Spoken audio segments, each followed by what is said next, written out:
sering disebut KLB. Hingga kini, penyakit tersebut belum dapat diatasi secara tuntas, bahkan semakin meningkat dan meluas di seluruh Indonesia. Nah, di acara kali ini, kita akan membahas lebih lengkap, lebih lanjut mengenai DBD. Kira-kira apa ya peran ALM? Dan saya juga mengundang bagi teman-teman yang punya pertanyaan atau ingin berbagi cerita mengenai tentang kesehatan atau pengalaman tentang DBD, bisa langsung dituliskan di kolom komentar.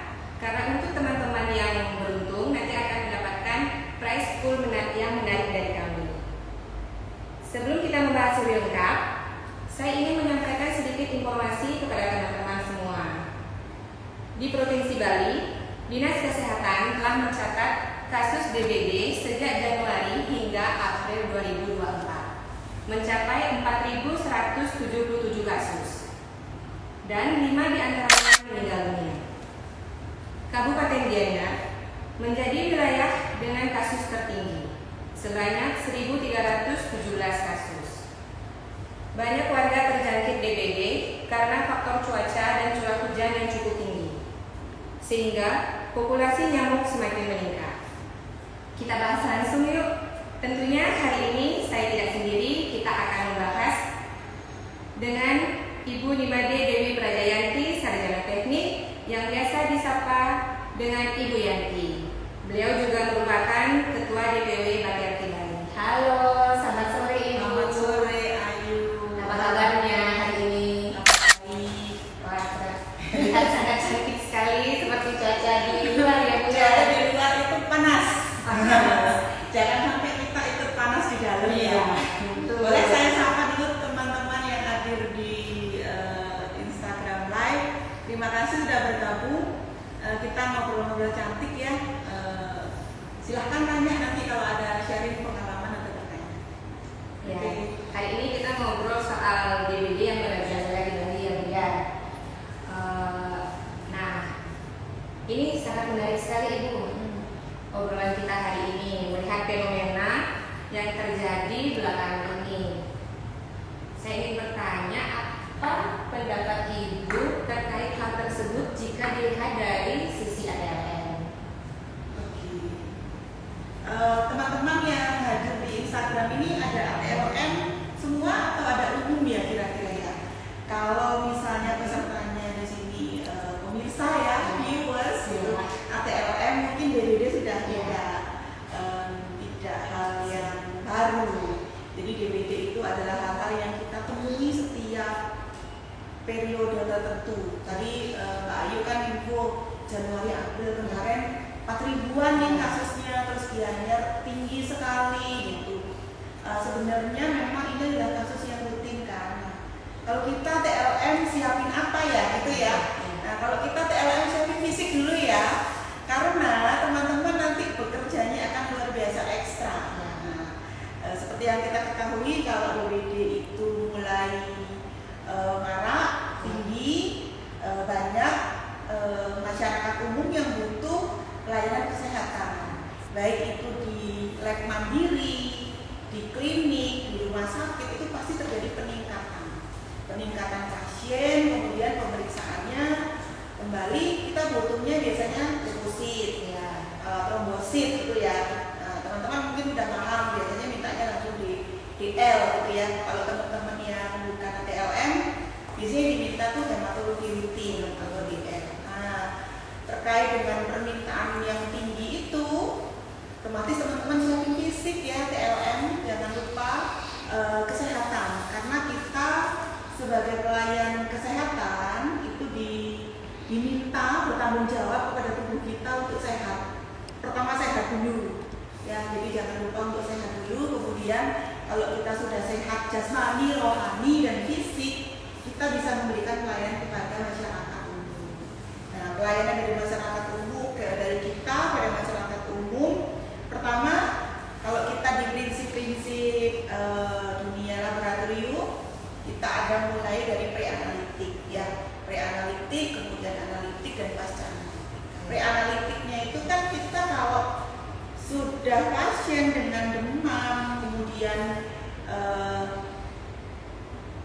panasnya berulang, itu pasti dokter menyarankan untuk periksa darah secara rutin. Nah, teman-teman yang TLM pasti akan menemukan situasi kadang-kadang di lengan lebam ya. Nah itu tingkatkan skill sebaik-baiknya, jangan lupa. Nah nanti dari situ kemudian darah akan dikerjakan di lab. Nah darah itu nanti dikerjakan di lab, teman-teman pasti akan menemui salah satunya adalah situasi di mana hasil darah itu tidak baik-baik saja ya. Kadang sering hasil darah mulai turun, leukositnya atau trombositnya turun. Nah kadang-kadang demam hari keberapa gitu, kemudian nah disitulah peran kita. Nah peran kita, jadi kita butuh banget informasi ini demamnya hari keberapa sih ya. Teman-teman yang TLM jangan lupa edukasi terutama kepada masyarakat, karena demam hari keberapa itu penting sekali untuk menentukan tes ya. Memang benar tes yang paling dasar itu adalah hematologi rutin, di mana kita butuh jumlah leukosit atau jumlah sel darah putih, kemudian kita butuh jumlah trombosit atau platelet gitu ya, dan kita butuh prosentase dari hematokrit.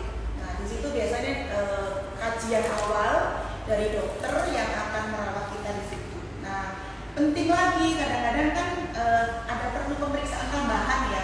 Nah, pemeriksaan tambahannya itu bisa jadi nanti kita butuh NS1, terus kadang-kadang kita butuh anti-DG, IgG, IgM. Nah mungkin gini ya, memang tulisannya dengue gitu ya, tapi kita bacanya dengue ya. Nanti untuk yang bukan di dunia TLM mungkin kalau memantau di kita sekarang istilah itu kita biasanya sebutnya dengue ya. Nah jadi kenapa kita harus tahu panas hari keberapa? Karena itu nanti salah satu yang menentukan kita butuh tes tambahannya itu yang mana ya. Kapan kita butuh tes NS1? NS1 itu biasanya hari pertama sudah bisa ya, nanti hari kesekian sudah tidak perlu NS1, diganti menjadi tes anti dengue gitu. Jadi perjalanan dari penyakit demam berdarah itu nanti ketika dia panas hari keberapa itu menentukan tes darah apa yang TLM harus tahu gitu ya. Jadi yang bisa mengarahkan masyarakat awam tentang hal itu. Jadi prinsip dasarnya jadi jangan lelah untuk bertanya panas hari berapa ya. Berarti TLM ini memang harus menyiapkan fisik ya. yang sehat, jasmani dan rohani. Selain itu memang harus paham terhadap kondisi pasien. Ini panas hari berapa untuk menentukan pemeriksaan yang akan dilakukan. Ya, memberikan saran ya. Terus ini Bu, karena di Bali ini sekarang cuaca juga tidak baik, hujan, cerah yang menyebabkan populasi nyamuk meningkat dan menyebabkan penyakit DBD ini semakin meningkat atau bisa disebut merajalela. Ini kira-kira mengapa hal ini bisa terjadi yang bisa signifikan setiap tahunnya ya Bu? Ya. Pertanyaannya tadi kenapa sih kok DBD ini meningkat setiap tahun? Karena memang curah hujan. Ya. Seperti yang kita ketahui, ketika hujan itu pasti menyisakan hujan itu menyisakan kenangan. Genangan. Ya, jadi menyisakan genangan. Di mana genangan itu bisa ada di mana saja. Satu di plafon. Penyalur air yang ada di atap. Nah, kemudian kalau kita punya barang-barang bekas, ya, itu menjadi genangan. Terus got yang tidak bersih. Nah, kemudian kalau kita sih di dalam rumah, ya sekarang rata-rata banyak keluarga yang sudah pakai shower ya. Nah, kalau ada keluarga yang masih pakai bak, nah itu salah satu tempatnya. Nah, kalau tadi pertanyaannya kenapa sih kok muncul setiap tahun, ya karena memang kita iklim tropis iklim tropis, kemudian muncul hujan di setiap bulan-bulan tertentu. Nah bulan-bulan apa aja? Biasanya kita mulai bergeser sih ya sebenarnya. Kalau kita dulu ingat, bagi orang yang zaman dulu seumuran saya mungkin tahu lagunya GNR ya, November Rain. Ya, November Rain. Dan sekarang ternyata bergeser udah mulai ke Desember dan seterusnya. Nah, biasanya memang puncaknya di April ya, puncak demam berdarah itu di April. Nah, hujan itu menyebabkan genangan-genangan, kemudian jentik-jentik ini dia akan tumbuh di genangan-genangan itu. Nah, makanya nanti ada pencegahannya kan. Nah, pencegahannya itu adalah 3M+. Itu sih mudah-mudahan ini. Ya, berarti karena hal ini terjadi setiap tahunnya peningkatan yang signifikan, karena memang kita ini iklimnya tropis dan curah hujan semakin meningkat. Sekarang apalagi dengan sekarang cuaca yang tidak menentu, seharusnya hujan di November, sekarang jadi Bergeser ya. jadi bergeser ke Desember. Jadi diganti nggak ini bulan? Desember. Biasanya di bulan Januari, rasanya di bulan kemarin nih ya, awal tahun trimester pertama ini memang hujannya lagi deras-derasnya ya. Kalau kita musim kemarau biasanya kita butuh hujan. Iya. Ketika kita sudah dikasih hujan, kita butuh kemarau karena bajunya nggak kering-kering. Ya, betul sekali. Nah, karena ini berbicara kita tentang DBD dan dipengaruhi sekali dengan curah hujan yang begitu meningkat, kita sebagai ATLM yang sebagian besar bekerja di laboratorium NPA. Sebenarnya siapa saja yang berwenang dalam menangani atau melakukan pemeriksaan di laboratorium terkait demam berdarah ini? Oke. Kita kan mungkin ada yang belum tahu ya. Kalau dulu namanya kita ini, profesi kita ini kan analis kesehatan. Analis kesehatan. Ada yang nyebut analis medis. Nah, kemudian seiring dengan perkembangan regulasi pemerintah, kita diberi nama ATLM, yaitu ahli teknologi laboratorium medis. Nah, jaga-jaga nih, kalau dari viewer ada yang bukan tenaga kesehatan ya, jadi memang mungkin teman-teman di masyarakat luas kadang-kadang sebut kita tuh sus. Ya, sus, ambil darah anak saya sus. Nah, dan kita sering dikenal sebagai vampir karena suka ambil darah gitu ya. Nah, memang sih kalau untuk profesi ATLM gitu ya, itu tugasnya memang di laboratorium, mulai dari pengambilan darah, kemudian mengolah darah itu sendiri, kemudian melakukan pemeriksaan baik itu secara manual atau dengan menggunakan alat. Nah, setelah hasil keluar kita perlu memeriksa kembali. Istilah kita kan biasanya diverifikasi ya, verifikasi dan validasi. Nah, setelah itu maka hasil pemeriksaan tersebut dibawa ke dokter oleh si pasien, sehingga nanti keputusan dokter menegakkan dugaan ya. Jadi dari hasil itu yang nanti akan menegakkan dugaan dokter. Karena kalau kita periksa, kalau kita panas gitu ya, panas itu kan bisa karena kita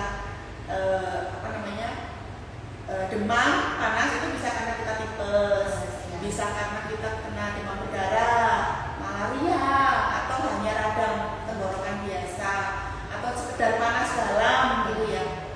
Nah, untuk hal seperti itu tuh dokter perlu bantuan untuk menegakkan diagnosa ya. Jadi menegakkan diagnosanya dengan pemeriksaan darah salah satunya. Nah, yang periksa darah inilah yang disebut dengan profesi ATLM. Jadi jelas karena ini kan profesi memiliki kewenangan ya, kewenangan dan kita kan belajar di bangku kuliah, kemudian kita belajar di praktek di laboratorium dan memang diberikan bekal untuk diberikan keahlian memeriksa dari mulai ngambil darah sampai melaporkan hasil itu kepada dokter yang merujuk pasien. Ya, jadi jelas ya jawabannya, tugas ATLM adalah di laboratorium dari mulai mengambil darah sampai dengan mengeluarkan hasil. Berarti untuk penanganan DBD atau pemeriksaan yang berwenang berarti antara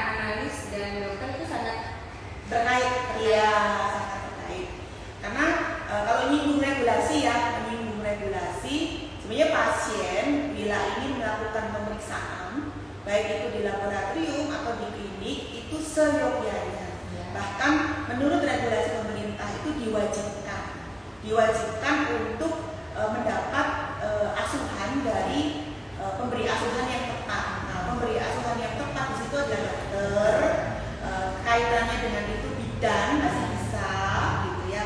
Nah, disitulah beliau para tenaga medis dan tenaga kesehatan menduga. Jadi ini arah sakitnya di mana sih gitu, sehingga bisa menyarankan tes laboratorium yang tepat.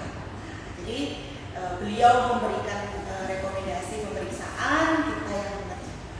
Nah, setelah dapat hasil, kita berikan kembali kepada beliau karena beliau nanti yang akan memberikan pengobatan, Memberikan jawaban atas pemeriksaan Betul. yang dilakukan. Ya.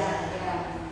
Kita tahan sebentar. Siap. Obrolan kita mungkin sudah ada pertanyaan yang masuk di kolom komentar, mungkin bisa kita cek sebentar. Oh, iya, Jadi, iya.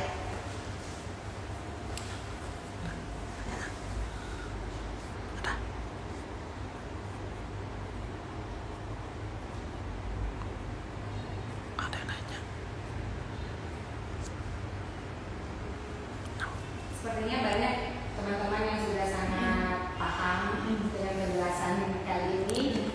Sebagian besar memberikan semangat ini Bu untuk kegiatan kita hari ini. Sebagian besar memberikan semangat. Jadi untuk pertanyaan dari teman-teman dari ATLM maupun di luar ATLM belum ada yang masuk, dan saya ingatkan kembali kepada teman-teman karena nanti di akhir acara kita akan ada pemilihan penanya terbaik dan akan mendapatkan prize pool yang menarik dari kami. Jadi jangan, untuk teman-teman ATLM jangan malu bertanya, atau yang tidak punya pertanyaan mungkin bisa berbagi cerita tentang kesehatan atau tentang gimana supaya tidak terjangkit DBD Ibu, atau pernah yang mengalami DBD bisa dituliskan di kolom komentar. Viewernya banyak ATLM ya. Viewernya sepertinya memang kebanyakan ATLM, dan semoga aja di luar ATLM Iya. banyak ya Bu ya. Kalau viewernya ATLM, Iya. saya berbagi cerita sedikit ya. Iya. Jadi gini, kenapa tadi di awal saya menyebutkan kita perlu tahu, Ya. kita perlu tahu panasnya itu hari berapa. Iya. Nah, mungkin teman-teman yang sudah di tempat kerjanya mengerjakan hal ini sudah paham. Nah, cuman mungkin juga ada yang di tempat kerjanya belum menyediakan pemeriksaan ini. Ya. Jadi ketika panas itu hari pertama, gitu ya, itu kan sedang terjadi viremia. Ya. Viremia itu kan virus masuk. Nah, virus masuk, kemudian virus itu kan masa inkubasi ya. Seperti teori di pelajaran imunologi, ketika ada benda asing masuk, maka tubuh memberikan respon. Nah, respon itu bisa menjadi nanti butuhnya beberapa hari. Yang kita kenal dengan anti, ya anti ada IgG, ada IgM. Ya, kalau IgG biasanya yang keluar biasanya IgM dulu, ya sekitar 5 hari atau 7 hari kemudian. Nah, setelah beberapa bulan IgM itu akan berubah menjadi IgG. Nah, sebelum IgM dan IgG itu di hari pertama itu biasanya virus masuk. Nah, virus masuk, ada pertanyaan mungkin. Oh ya. Virus masuk itu biasanya sudah bisa dideteksi sekarang. Nah, kalau terdahulu kan kita periksanya antibody. Ya. Nah, sekarang kita sudah bisa periksa antigen. Teman-teman tahu kan kalau antigen itu ya virusnya, bakterinya, gitu ya. Nah, kalau antigen yang diperiksa, namun pemeriksaannya apa? Ya. Nah, dan itu biasanya mulai start hari pertama, kedua, ketiga. Nah, ketika mulai hari keempat itu sudah tidak diperlukan lagi, sudah mulai menurun. Nah, itu nama pemeriksaannya tadi sempat saya singgung adalah NS1. Kita bacanya NS1. Ya.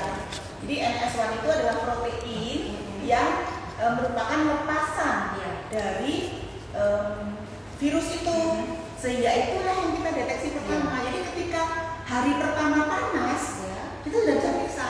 Oh, tadi hari pertama panas dengan pemeriksaan NS1 sudah ada gambaran. Jadi kalau NS1-nya itu positif, ya memang dia akan sudah akan sudah dipastikan nanti next kedepannya beberapa hari trombositnya akan menurun. Iya. Kita tahan dulu Ya, ya. baik. Kita bacakan dulu. Ini ada pertanyaan dari Agus Bayu Atta. Ingin bertanya, apakah boleh melakukan penusukan di bekas tusukan sebelumnya? Karena sudah pasti pasien penderita DB sering dilakukan pengambilan darah. Karena kan dengan pasien DBD dirawat, mungkin dirawat dengan jangka waktu yang lama, Iya. beberapa hari, pemeriksaan laboratoriumnya diperlukan sekian hari. Apakah boleh dilakukan pengulangan? Bagaimana? Ya. Jadi karena kita tadi di awal sempat sebut ya akan di sini dan di sini ya. Normalnya kan kita diambil darah di lengan. Kalau dari pelajaran atau ilmu pengambilan darah itu berarti nama vena yang terbaik adalah vena mediana cavity. Itu yang paling stabil ya. Nah, kita perlu ingat ya bahwa pengambilan darah itu kita hindari pada posisi di mana lengan itu ada infus. Ya. Ya, jadi kita perlu lihat pada tempat yang kita ambil darah itu ada posisi infus. Nah, sebaiknya tidak mengambil di situ, ambil di sisi lain. Ya. Nah, kesulitan lanjutan biasanya adalah lengan yang sebelah sini tidak dipasang infus itu sudah mulai muncul lebam. Ya, nah ketika posisi mengambil darah itu lebam itu sudah tidak boleh diambil. Maka kita sebagai ATLM atau flebotomis atau hampir gitu ya, itu yang memang harus mencari lokasi lain. Jadi lokasi lain itu bisa di mana saja, salah satunya di sini, asalkan masih tetap vena ya, bisa di tangan, bisa di kaki sesuai dengan ilmu yang kita tentang. Nah, seandainya nih sudah semua tidak bisa, hanya sisi yang tempat infus saja, maka itu masih ada kok solusi atau cara di mana infus itu kita off-kan. Kita off-kan dulu, kita beri jeda waktu, baru kemudian diambil. Jadi adalah masih solusinya. Tapi saya yakin ya teman-teman ATLM, flebotomi semuanya sudah pada canggih. Tidak ketemu di sini bisa di tempat lain. Apalagi yang sudah jam terbangnya tinggi, ya pasti sudah paham ini sebelah mana yang harus diambil. Semoga Agus Bayu Atta mendapat jawaban terbaik. Semoga puas ya Bu ya. Jadi Bayu Atta, join, terima kasih. Selanjutnya Ibu ada yang bertanya, tes darah yang dilakukan untuk CDB apa saja? Tadi siapa itu? Dari Ardia Karisma. Oh iya, Ardia Karisma pertanyaannya. Ardia Karisma ini mungkin bukan ATLM ya. Jadi untuk Ardia, jadi cek untuk mengetahui kita demam berdarah atau tidak, itu nama pemeriksaannya adalah hematologi rutin. Nah, sekali ngambil darah hematologi rutin itu kita akan mendapatkan gambaran hasil dari sel darah putih, ya. Kemudian juga ada trombosit, kemudian juga ada hemoglobin. Mungkin sekalian boleh saya ceritain ya. Jadi ketika tubuh kita kemasukan virus, gitu ya, maka tubuh itu akan respon. Nah, biasanya ketika tubuh merespon, itu yang merespon duluan itu adalah sel darah putih. Nah, yang kita pelajari selama ini, sel darah putih itu seperti tentara, ya, tentara dalam tubuh kita. Sehingga ketika dia merespon, dia bekerja, kemudian ada yang gugur, gitu ya. Nah, otomatis jumlah leukosit atau sel darah putih itu mungkin menurun. Nah, menurunnya ketika dalam karena dia bekerjanya lumayan ya, fight gitu ya, maka dia akan mulai menurun dan itu sudah ada tanda-tanda.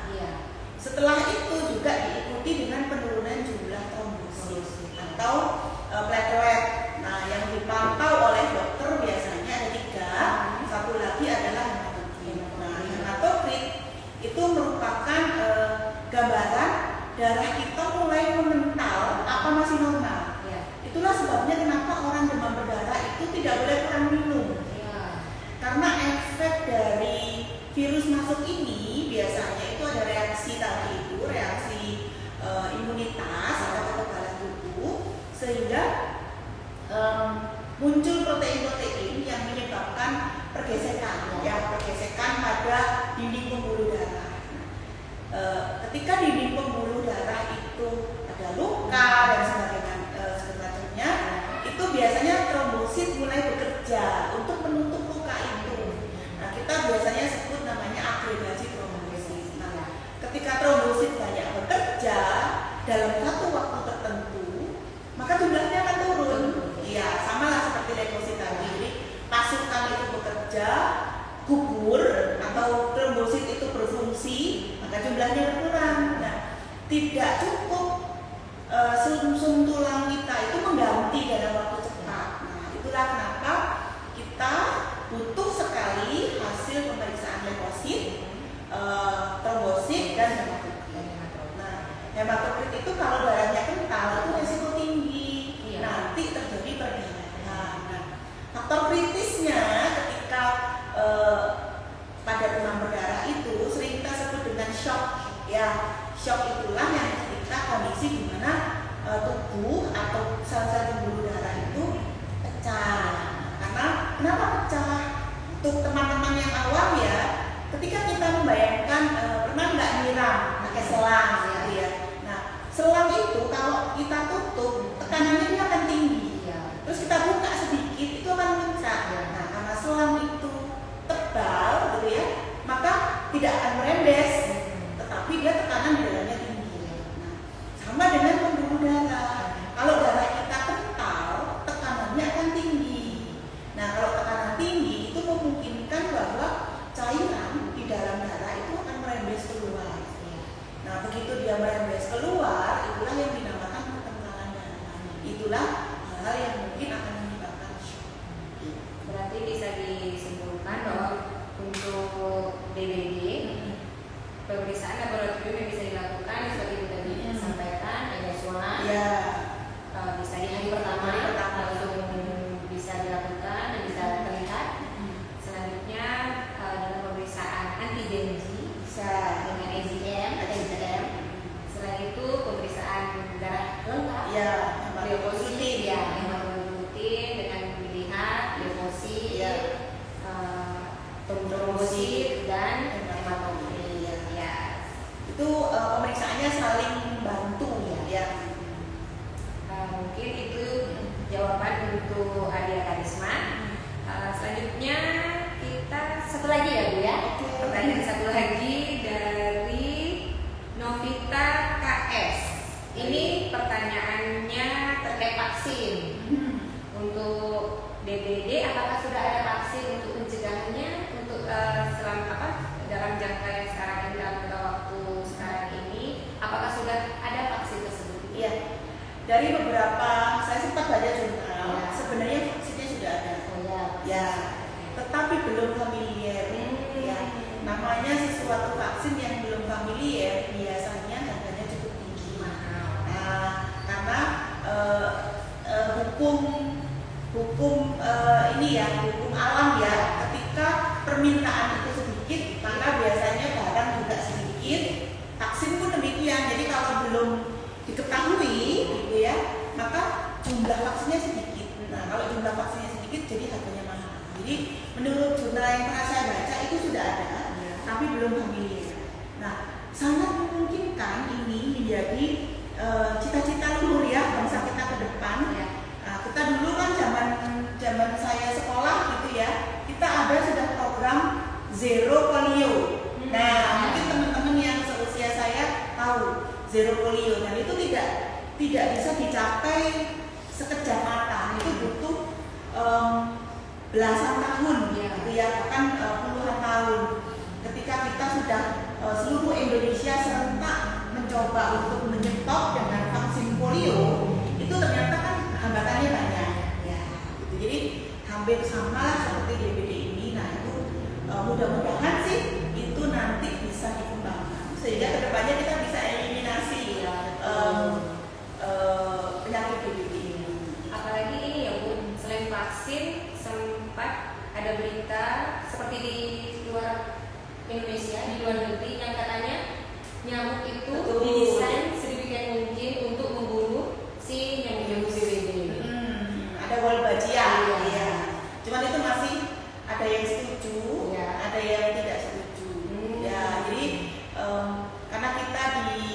sudah sempat itu saya baca juga di beberapa pemberitaan tentang bahwa ada nyamuk yang memang didesain untuk nyamuk Imelbachia itu untuk kalau si nyamuk ini menghirup itu virus itu, maka virus itu tidak bisa berkembang. Jadi seperti dibunuh di dalam si nyamuk Wolbachia ini. Tapi kita tunggu saja, mudah-mudahan itu ada perkembangan lebih baik ya, karena itu tadi kita inginnya iklimnya tropis, di mana memang nyamuk itu menjadi hal yang seperti kita aja kalau makan gitu ya, ngedit ada teman di sebelah itu dapat nyamuk ya. Jadi nyamuk itu sudah hal yang biasa.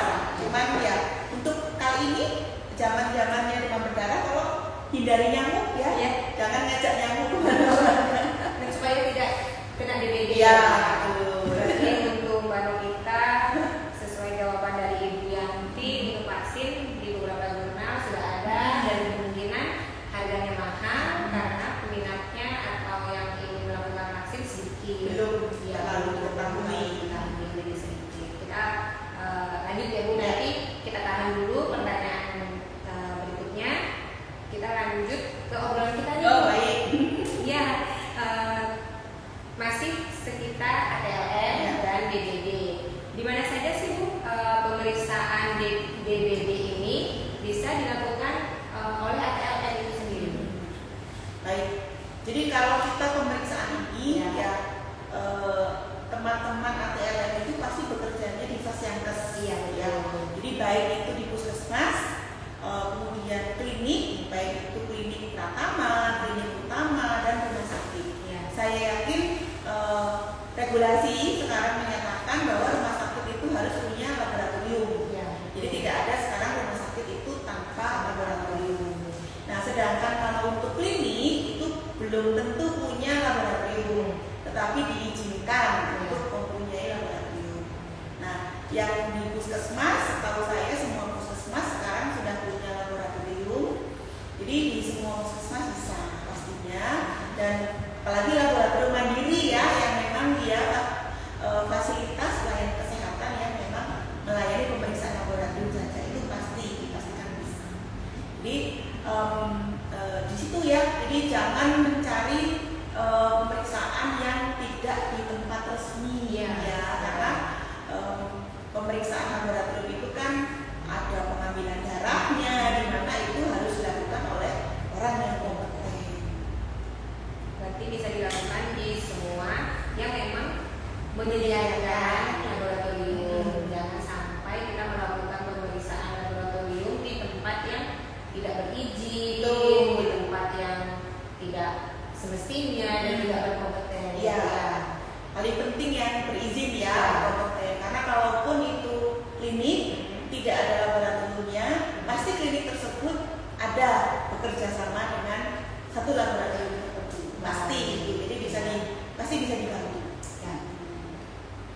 Selain itu masih seputar ATLM ini Bu, dengan kasus DBD yang sekarang terjadi dan kita para ATLM menyikapi kasus tersebut, kapan kira-kira ini Bu ATLM, kapan peran ATLM ini diperlukan dalam kasus DBD yang sangat merajalela ini? Iya. Kalau ATLM itu mulai dari belum menjadi ATLM sudah berperan. Iya. Jadi adik-adik yang mahasiswa itu sudah berperan, karena mahasiswa itu juga menjadi duta ya, kan kita ada Tridharma Perguruan Tinggi ya.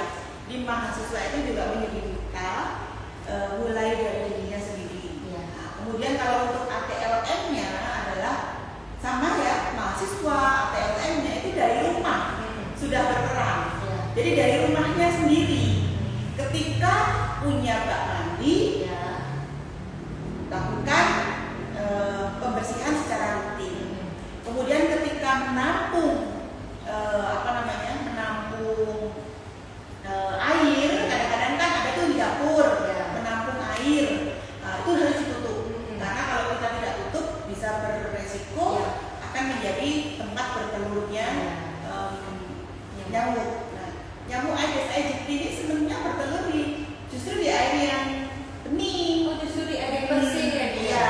Tapi dengan air bersih dia justru di sana, bukan di got-got yang Di got pun ada, tetapi nyamuk Aedes ini Iya. suka yang di bening. Makanya kayak di talang itu Iya. kan kadang ada talang air di atas itu Iya. yang mampet tuh. Nah, airnya kan bening sebenarnya. Nah, itu suka dia. Terus apa namanya itu pot kosong Iya. yang bisa menampung air, ya seperti itu di luar yang air hujan tertampung di ban bekas seperti itu. Kita misalnya anak-anak kita punya mainan Iya. dibiarkan terbuka, terus masak-masakan tuh ya kan biasanya terbuka, ada air yang tertampung. Iya. Jadi kalau kita perang ATLM itu sudah sejak dari rumah, ya. Jadi kita mengingat ini bahwa kita sebagai ATLM dan mahasiswa pun itu sudah diajarkan tentang etika, ya. Etika profesi kita juga bertanggung jawab terhadap masyarakat. Maka kita wajib juga ikut mengedukasi masyarakat tentang 3M+. Ya, 3M+, mengubur bentuk gitu ya, kemudian menguras gitu, kemudian melakukan pendauran ulang. Jadi sebisa mungkin barang-barang bekas itu tidak dibiarkan tapi digunakan. Plus-plusnya apa? Boleh kalau lagi siang di kantor di bawah ini itu kan kadang banyak nyamuk ya, bawah meja pakai anti nyamuk lotion. Di rumah kalau tidur pakai kelambu. Iya. Nah, terus ada kita bisa dibagi abate. Nah, kalau air yang di kamar mandi itu kita kasih abate. Seperti itulah plus-plusnya. Berarti bisa dikatakan peran ATLM ini untuk kasus DBD bukan hanya saat bekerja di laboratorium ataupun di rumah sakit ataupun di puskesmas. Jadi perannya dari rumah, tetangga, Iya.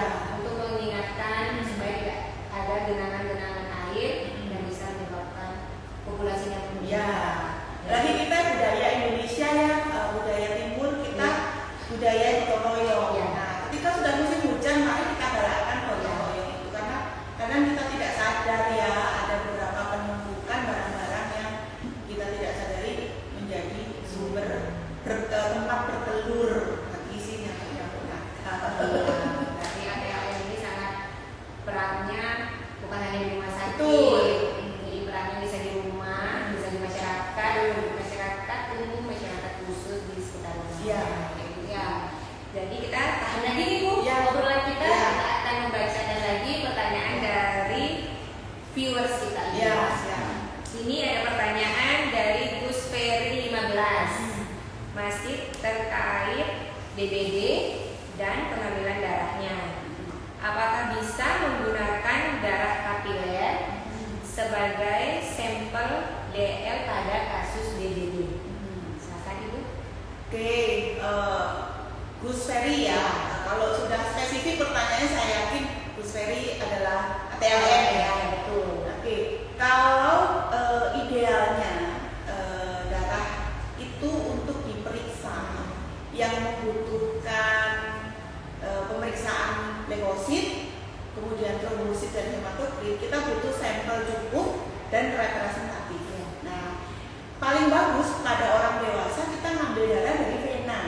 Ya, karena secara physically orang dewasa itu sudah matur gitu ya, jumlah darah di dalam tubuhnya itu sangat-sangat cukup ya. Jadi dilarang sekali itu sebenarnya tidak, tetapi tidak dianjurkan. Lebih baik kalau orang dewasa mengambilnya di vena. Jadi bisa mengambil darah minimal lah 2 mili. Ya. Tapi kalau darah kapiler itu maksimal bisa terambil mungkin 0,5 mili. Nah, 0,5 mili itu dengan banyak resiko sebenarnya ya. Kalau darah kapiler itu kan kita melakukan meneteskan gitu ya. Kemudian ya kalau tidak dipencet. Nah, kalau dipencet darah kapiler itu kita juga akan memencet cairan. Nah, itu akan mengencerkan. Nah, penambahan cairan itu akan membuat darah menjadi encer. Jadi untuk optimalnya adalah dari darah vena. Jadi untuk darah kapiler Lebih lebih baik jangan. Karena nanti apa mungkin mempengaruhi hasil? Sangat. Ya, jadi kalau untuk pengambilan darah kapiler kemudian apa namanya dipencet-pencet itu tadi nanti keluar cairan jaringan malahan, ya itu encer yang harusnya darahnya itu jumlahnya normal lah, mungkin akan sedikit kelihatannya, atau yang sedikit jadi lebih sedikit. Iya, betul. Berarti jawabannya untuk Gusperi 15 darah yang tepat untuk pemeriksaan DL pada kasus DBD adalah pengambilan di darah vena. Ya, lebih baik. Ya, gitu. Selanjutnya Ibu, ada dari Mardiah 97. Apakah memungkinkan untuk pemeriksaan NS1 dilakukan di hari kedua atau di hari ketiga demam? Oke. Baik, untuk NS1 itu karena tadi saya ini ya, jadi menjawab pertanyaannya dari Mardiah ya. Jadi kalau menurut demam berdarah, menurut ininya hari pertama dan sampai dengan ketiga itu kan demam ya, demam, dan biasanya itu dia 40 derajat Celcius. Nah ketika itu kan memang viremia, virus di dalam tubuh itu sedang bergejolak. Nah itu hari 1 sampai 3. Nah jadi itu kalau menjawab pertanyaan Ibu Mardiah itu hari sampai hari ketiga masih oke. Hari keempat sebenarnya masih ada, cuman jumlahnya sudah berkurang sedikit. Ya. Nah ini yang wajib di hati-hati ya kepada masyarakat bahwa ketika hari keempat kadang-kadang itu demamnya normal kembali, suhu tubuh itu kadang-kadang tidak 7. Nah itu sebenarnya faktor fase kritis ya. Jadi itulah sebenarnya fase kritis di mana di situ yang mulai trombosit itu menurun ya, limfosit menurun, trombosit menurun karena pada saat hari 1 dan 1, 2, 3 itu dia bekerja. Nah pada hari keempat, 5, 6 itu dia biasanya fase rendah. Nah ketika dia faktor fase kritis itu tubuh masih kuat gitu ya, tidak terlalu terjadi apa namanya darah mengental. Nah itu biasanya pada hari selanjutnya tuh trombosit biasanya mulai naik kembali. Nah, jadi mulai hari ke-7 itu mulai meningkat kembali. Ya disitulah biasanya sudah mulai muncul IgM dan NS1 sudah tidak ada lagi. Iya, berarti saat kita terjangkit DBD di hari keempat atau di hari kelima itu seolah-olah kita sembuh ya Bu ya? Seolah-olah, padahal itu risiko tingginya. Padahal di hari itu adalah fase kritis di mana trombosit Di situ biasanya turun. Iya, transmisinya Bu ya. Berarti jawabannya untuk Mardiah 97 untuk pemeriksaan NS1 bisa dilakukan sampai di hari ketiga. Optimalnya di hari ketiga. Berarti lebih baiknya di hari pertama. Pertama, kedua, ketiga masih oke. Hari keempat yang sudah mulai menurun. Ya. Selanjutnya kita masih membacakan pertanyaan dari viewers ya Bu. Selanjutnya, Ardia Karisma bertanya ini bertanya lagi katanya Bu, apakah saat trombosit rendah, saat kita melakukan pemeriksaan dan hasil trombosit rendah, apakah itu pasti kita DBD? Jadi pertanyaannya seperti itu. Oke. Nah, kalau gejala sebenarnya kita diperintahkan oleh dokter itu kan dengan gejala-gejala dulu ya. Betul. Jadi seperti demam, pusing gitu ya. Itu sebenarnya namanya gejala. Gejala itu timbul karena kita terserang penyakit. Nah, dengan gejala-gejala seperti itu, dokter kan curiga. Ini sakitnya antara ini ya. Untuk menegakkan kecurigaan atau diagnosa dokter itu, maka disuruhlah kita tes laboratorium. Ya. Nah, untuk ketika dengan gejala seperti yang disebutkan tadi, kemudian trombositnya turun, yaitu prosentase demam berdarah yang memang benar, gitu ya, memang benar, berarti mengarahnya memang ke arah sana. Cuman perlu diperhatikan ketika kita tidak membahas topik demam berdarah, trombositopenia atau trombosit yang turun jumlahnya rendah, lebih rendah daripada normal, itu kan istilahnya trombositopenia. Ya. Itu bisa terjadi pada penyakit lain. Oh, berarti selain DBD, trombosit turun atau trombosit rendah bisa Bisa, penyakit lain. ya, bisa karena penyakit lain. Nah, karena kita topiknya DBD, memang seperti itu. Iya. Penyakit lain seperti apa? Ada beberapa memang kelainan orang yang memang trombositnya itu selalu rendah. Makanya ketika seseorang yang memang menderita sakit dengan trombosit yang memang selalu rendah itu, ya mereka entah itu dia demam berdarah, entah dia itu tidak demam berdarah, ya trombositnya rendah. Jadi karena kita konteksnya hari ini adalah bicara tentang DBD, Betul. selain kita paham, selain kita tahu gejala-gejala yang terjadi dengan gejala sudah memenuhi, pemeriksaan laboratorium trombosit turun dan memenuhi dan cocok, berarti memang itu adalah terjangkit DBD. Iya. Seperti itu yang juga Artinya bisa jadi kan dokter juga nanti akan memberikan pemeriksaan lagi, Ya. misalnya nanti kalau dia masih itu tadi masih hari 1, 2, 3 Ya. tambahan lagi pemeriksaan NS1. Kalau Ya. sudah lewat harinya, jadi tesnya tambahannya adalah Ya. DMG. Tapi untuk memantaunya biasanya memang trombosit yang digunakan. Ya. Makanya periksa darahnya itu paling tidak 12 jam sekali. Jadi trombositnya itu nanti dia kan seperti pelana kuda ya. Ya. Normalnya kan 150.000. Ya. Ketika dia mulai ya jadi turun sampai titik terendah, kemudian naik. Ya, tapi seperti itu untuk Adiana Risma ya. Selanjutnya ini Bu, wah hari ini kita banyak sekali pertanyaan. Hari ini banyak sekali pertanyaannya. Ada pertanyaan dari Winda Utami.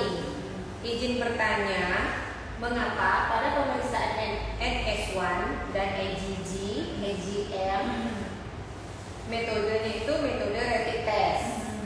Terkadang muncul garis atau hasil positif pada NS1, tetapi pada IgM tidak muncul garis atau disebut negatif Ya. atau negatif, dan hanya di IgG saja yang muncul garis positif. EGM-nya tidak. Ya, IgM tidak. Itu seperti apa itu? Itu satu sekalian pemeriksaan. Iya, bertanya dengan rapid test. Baik Mbak Winda. Ya. Jadi sejauh ini memang pemeriksaan NS1, kemudian anti-DMG, IgG, IgM itu memang so far adalah dengan rapid. Ya. Untuk memudahkan sih sebenarnya ya.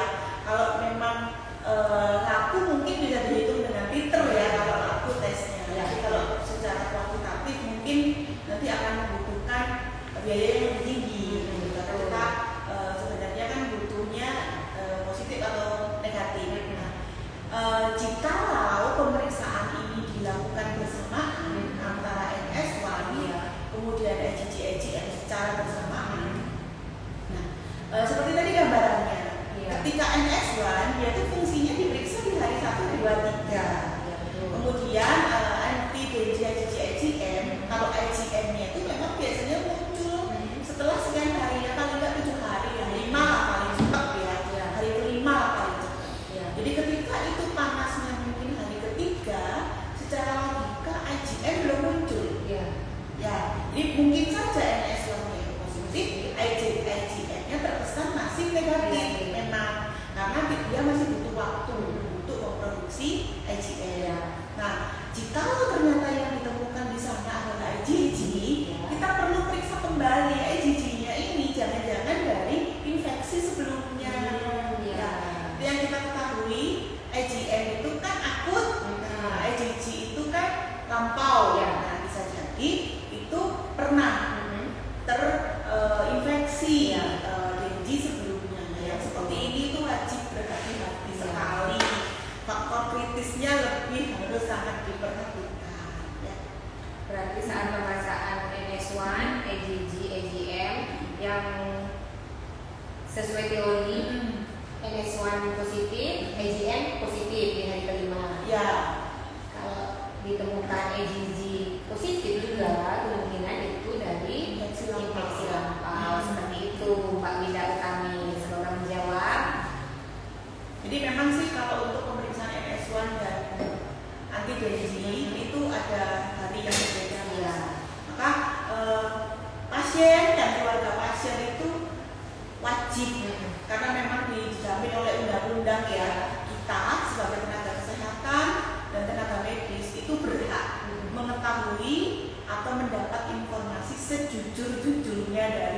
efisien. Iya. Iya. Berarti pemeriksaan NS1, IgG, IgM tidak bisa dilakukan dalam waktu bersamaan ya Bu? Lebih baik kalau memang bisa di pertama NS1 saja, jangan tambahan ini karena belum berguna. Iya. Jadi seperti itu Mbak beritahu kami kalau pemeriksaannya sebaiknya jangan dilakukan berbarengan Iya. karena kemungkinan nanti kesannya akan negatif karena belum waktunya Iya. pemeriksaan seperti itu. Hari ini banyak sekali pertanyaan Ibu. Apa Ibu masih semangat? Oke, semangat. Kita lanjut ke pertanyaan berikutnya dari Putu Aliparwati. Dari Putu Aliparwati, pertanyaannya, kalau dilihat dari hasil laboratorium, bagaimana cara membedakan antara DBD dengan sakit cikungunya? Cikungunya, ya. Baik, kalau untuk cikungunya itu ada pemeriksaannya sendiri, Mbak. Jadi kita itu kan memang ya salah kaprah ya, kan bermaksud menyalahkan, tapi memang kan secara edukasi kan teman-teman awam tidak dapat ya. Jadi kadang-kadang periksa darah, nah periksa darah itu terkadang tidak diketahui oleh masyarakat awam. Periksa darah itu sebenarnya banyak macamnya. Makanya tadi disebutkan ada periksa leukosit, ada periksa trombosit. Nah, kalau untuk cikungunya itu ada sendiri tesnya. Ya, jadi kalau untuk membedakan berarti ya memang ada strict tes cikungunya, jadi yang harus digunakan untuk melakukan pemeriksaan. Idealnya sih kalau sama-sama virus itu mulai dari dia terinfeksi, dia butuh waktu inkubasi, kemudian dia ada penyembuhan. Nah itu idealnya punya secara keilmuan masing-masing. Jadi memang tesnya berbeda. Berarti untuk Ibu Putu Aliparwati pemeriksaannya mempunyai Reagen yang berbeda. pemeriksaan laboratorium yang berbeda. Jadi ini sangat berbeda Ya, ya. kalau di DBD tadi kan NS1, kemudian anti-Denji, IgG, IgM. Kalau di cikungunya ya cikungunya, IgG, IgM itu namanya tesnya. Memang masing-masing sudah Masing-masing. masing-masing. Iya. Perbedaannya sudah sangat jelas berarti. Jadi memang alat yang digunakan itu spesifik untuk zat yang akan diperiksa sesuai dengan kecurigaan si dokter. Baik, seperti itu Ibu Aliparwati. Masih semangat Ibu? Semangat dong. Kita harus tetap semangat meskipun ini sore. Iya. Tidak terasa sudah sangat lama kita ngobrol. Satu pertanyaan lagi. Kita akan jawab satu pertanyaan lagi dan ini masih dari Agus Bayu Arta. Oh baik, semangat. Sepertinya Bapak Agus ini ngefans banget tuh. Karena ini bertanya terus. Pertanyaannya, mungkin dalam opini masyarakat untuk DBD ini, kasus DBD disebabkan dari nyamuk Aedes. Opini masyarakat yang menggigit di siang hari. Wah ini ngomongnya jadi menggigit Ibu. Hampir kita. Iya. Terus pertanyaannya, atau penyebabnya dari virus DBD sendiri? Ya. Oke. Teman-teman suatu ketika duduk Ya. siang hari pernah nggak digigit oleh nyamuk yang kakinya belang-belang? Pakai stocking Bu? Ya. Pernah nggak? Tidak memperhatikan. Mungkin digigit gitu ya sadar, Ya. cak, waduh, nyamuk Aedes aegypti ini Ya, kakinya ya. belang-belang. Ya. Jikalau di dalam tubuh nyamuk Aedes aegypti itu menggigit kita, tapi dia tidak mengandung virus DBD atau virus Denji, Ya. kita enggak tertular. Oh seperti itu. Jadi proses penularannya itu kan memang si virus Denji itu dia host space ya,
si nyamuk ini akan menggigit hanya di siang hari. Ya, secara siklusnya memang nyamuk Aedes aegypti ini dia beredar di siang hari.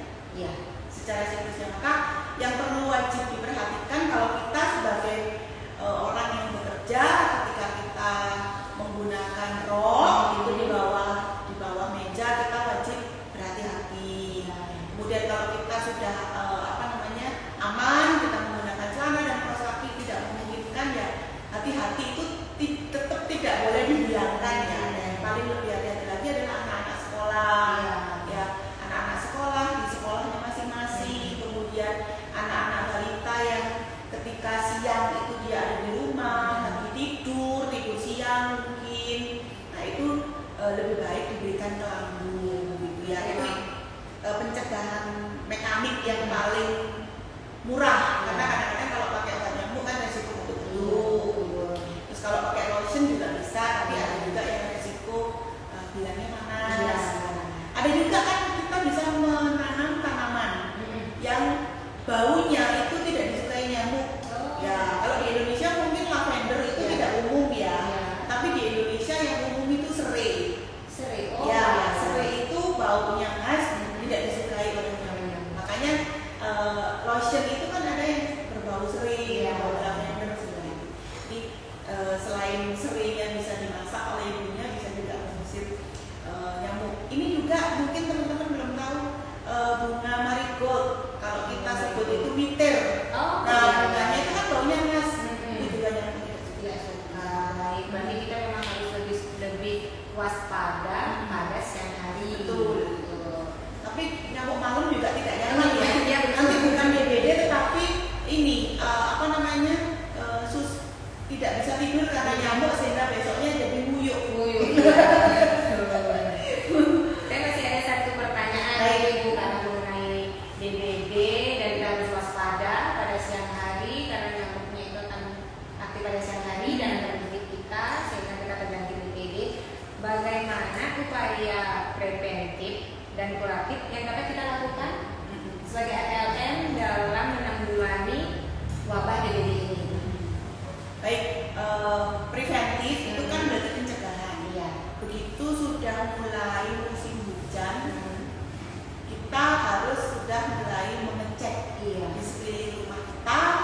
Nah, kalau kita ATLM kita kerja di laboratorium, cek kembali. Kemudian memang kalau budaya hidup itu kan harus budaya hidup bersih ya. Jadi budaya hidup bersih itu harus kita bawa seterusnya.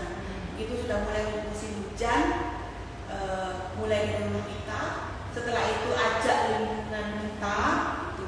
Sehingga kita menjadi duta yang tentang kesehatan. Karena memang mau tidak mau kewajiban kita yang mendapat ilmu tentang kesehatan itu memberikan edukasi kepada orang-orang di sekitar.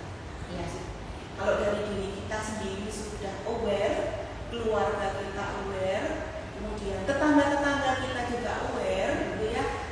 Mudah-mudahan sih kita bisa terhindarkan. Kalaupun ada yang terkena, misalnya nih kenanya tidak di rumah, kenanya di tempat lain gitu kan. Kemudian habis itu dia pulang, nah digigitlah dia misalnya atau akhirnya digigit lagi, digigit ke tetangga. Nah, bila terjadi seperti itu lapor biasanya, ataupun ada yang punya sakit demam berdarah biasanya dilapor. Kalau kita ada Banjar ya dinas, nah nanti di sana biasanya ada program di mana kita bisa meminta untuk di fogging. Itu fogging itu cara mekanis tepat untuk nyamuknya. Tetapi jentik-jentiknya, kemudian telur-telurnya itu tetap kita tidak boleh abai dengan kebersihan. Jadi upayanya bisa dengan fogging. Iya, kalau sudah nyamuknya. Aduh, nggak terasa ini. Kita nggak terasa sudah 60 menit. Kita sudah 60 menit membahas tentang DBD ya Bu ya. Terima kasih banyak Ibu, ini baik sekali pembahasan kita hari ini, cukup sangat menarik, sangat menarik sekali dan sangat seru sekali karena banyak sekali pemirsa atau viewers teman-teman kita ATLM maupun di luar ATLM yang banyak sekali bertanya. Terima kasih banyak. Terakhir nih Bu, dari saya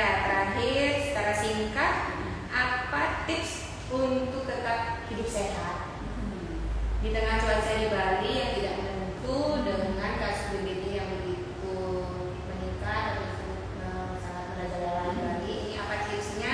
Dan mungkin kalimat penutup dari Ibu dan tidak lupa pantunnya. Iya. Oke. Oke. Pertama, hidup sehat ya pasti ya, kita kan sudah mengenal hidup sehat itu dengan satu, tidur yang cukup, kemudian olahraga cukup, makan makanan bergizi ya.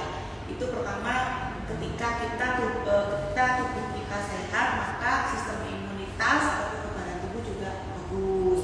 Sehingga ketika tidak sengaja kita sedang berkunjung di suatu tempat dan tergigit, di mana itu Aedes aegypti yang mengandung virus, walaupun kita tergigit, tetapi ketika imunitas kita bagus, tubuh kita bisa melawan dengan baik. Nah, jangan lupa juga kita sebagai tenaga kesehatan adalah sebagai agent bagi secara kemanusiaan. Ya, kita bertugas dan wajib untuk mengajak orang yang memang mungkin dunianya bukan kesehatan untuk paham tentang DBD ini.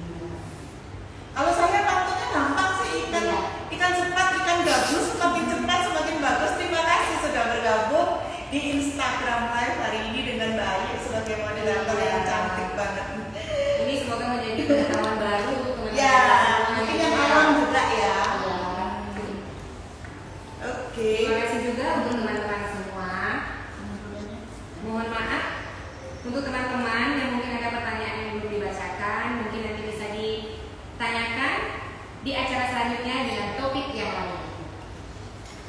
Ini diumumkan sekarang. Sebelum kita akhiri, kita akan umumkan dari Ibu Yanti untuk penanya terbaik yang akan mendapatkan press pool yang menarik. Setelah nanti diumumkan namanya yang mendapatkan hadiah, nanti dimohon untuk direct message kita di akun DBW Batalki Bali.